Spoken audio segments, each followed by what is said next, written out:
Ошондой эле Пайгамбарыбыз алейхисалам уккан эмнени? Кабырда азаптарды. Кимдердин кабыры? Ушакчылардын, гыйбатчылардын жана заарадан тосунбаган, тазаланбагандардын кабырда азапталгандыгынан уккан Пайгамбарыбыз алейхисалам. Гыйбатчы ким? Ушакчы ким? Ушакчы бирөөнүн сөзүн бирөөгө ташып барат, Ахматтын сөзүн Мухаммад ташып барат, экөөнү уруштуруш үчүн. Мына ушул ушакчы адам болот. Эки адамдын сөзүн бири-бирине ташыйт, айткан сөз чындык сөз, бирок айтып барат, экөөнү уруштуруш үчүн. Чын сөздү айтып барат, бирок уруштуруш ушак болот ушул.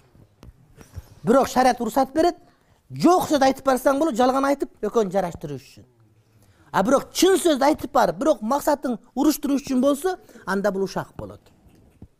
Аялдарда болот, азыркы заманда эркектерде андан бетер көп. Чоңдорго жамандап барат кээ бирлер. Минтип айт, айткан сөзүң чын. Минтип айткан, эмнеге? Сени жаман көрсөтүп коеюн дейт. Мына ушул ушак болот.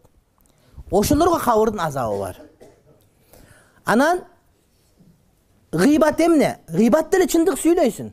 Мисалы үчүн бирөө мурдун чукулай берсе, ушу мурдун чукулай берет деп бирөөгө айтып барасың да. Чындык сөз айтып барасың. Ошону айыптын ээси уга турган болсо, капа болуп кала турган болсо, бул гыйбат болгон болот. Бар сөз. Бирөө ушу эртең менен багымдаттан кеч калат да, ушу дайыма үйүндө багымдатты. Чындап ошондой. Бирок укса капа болот да. Бирөө бар топусун ушу кирдетип эле кийип, аппак топу кийбейт, карасаң дайыма эле майланышы, манты жегем, неп эле айтып бар. Укса капа боло турган. Чындык сөз айтасың да. Чындык деп эле айта берген. Мен чын айтып атам, мен чын сүйлөйм дей берет да. Ушакчын деле чын сүйлөп атат, гыйбатчын деле чын сүйлөп атат да.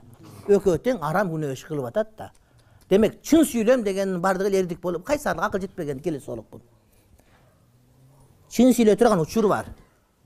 Бардык чындыкты айта берүү, ал туура эмес болуп эсептелет. Гыйбаттагы чындык, ушактагы чындык, экөөнүн тең азабы бар.